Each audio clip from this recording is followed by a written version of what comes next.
একদম অল্প খরচে কীভাবে মুরগির বাচ্চাকে ব্রুডিং করবেন এটাই আজকে আপনাদেরকে দেখাবো। প্রথমে আমি নিয়েছি একটি কার্টনটাকে আমি স্ট্যাপলার মারার জন্য নিয়েছিলাম। তারপর স্ট্যাপলারটা মারা হয় না, তারপরে আমি কস্টেপ দিয়ে এটাকে পেঁচিয়ে নেব। ভালো করে পেঁচিয়ে নেওয়ার পর আপনারা দেখতে পাচ্ছেন এটা কিন্তু একটা সোজা হয়ে যাবে, যাতে নিচে না নেমে যায়। এই ঢাকনাগুলো কস্টেপ দিয়ে আমি পেঁচিয়ে নিচ্ছি ভালো করে। আসলে ব্রোডিং অনেকে অনেকভাবে করেন, আমি এভাবেই করে থাকি। আমি আগেরবারও একটি ব্রয়লার মুরগি নিয়ে এসেছিলাম, তারপর আমি ব্রোডিংটা এভাবেই করেছিলাম কার্টন দিয়ে। আপনারা গত ভিডিওতে আপনারা দেখে থাকবেন, যারা ভিডিওটি না দেখেছেন তারা আমার পেজে যেয়ে দেখে আসতে পারেন।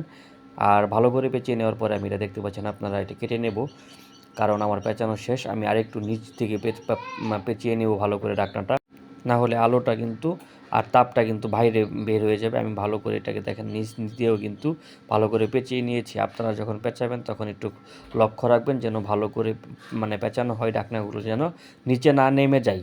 তাহলে কিন্তু নিচে নেমে গেলে কিন্তু আপনার তাপটা প্রচণ্ড পরিমাণে বাচ্চার শরীরে লাগবে, তখন বাচ্চাটা কিন্তু মারা যাওয়ার সম্ভাবনা থাকবে।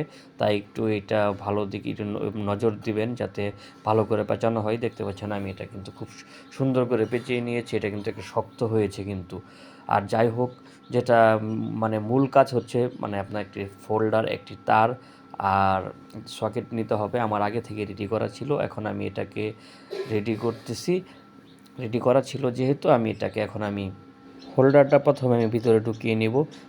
দেখতে পাচ্ছেন এটাকে আমি কেচি দিয়ে তার ফলের ঝুড়ির যে ঢাকনাটা এটাকে কেটে আমি ফোল্ডারটা কিন্তু ভিতরে ঢুকিয়ে নিয়েছি, কারণ এখানে লাইটটা ফিটিং হবে। এই যে আমি লাইটটা ফিটিং করে নেব এখন। লাইটটা ফিটিং করার উপরে এটা ঢাকনা হিসেবে দিয়ে দেব।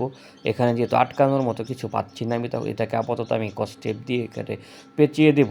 তারপর এখানে আমি যাতে এটাকে উপর নিচ করা যায়, এই ঢাকনা থেকে এই কার্টনটাতে আমি 3 ভাগে আমি কস্টেপ মেরে দিয়েছি যাতে এটা এখানেই থাকে, ঢাকনাটা যাতে পড়ে না যায়।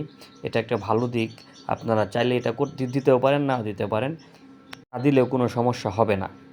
আসলে ব্রোডিংটা যত ভালো হবে তত কিন্তু আপনার মুরগির বাচ্চাগুলো সুস্থ এবং সবল থাকবে।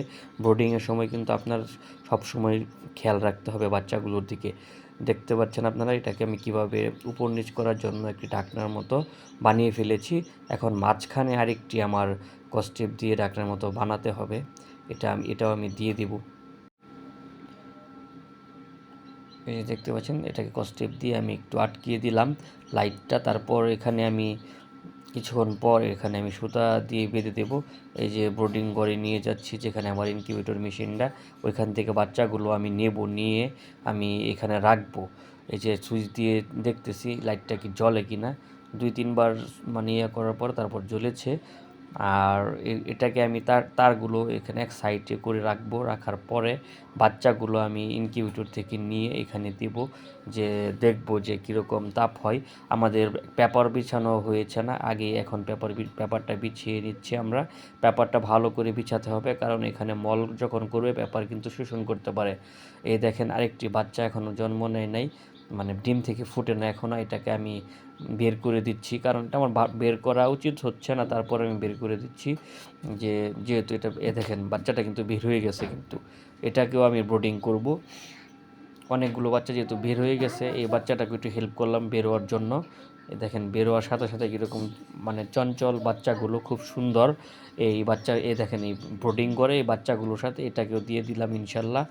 ধন্যবাদ সবাইকে।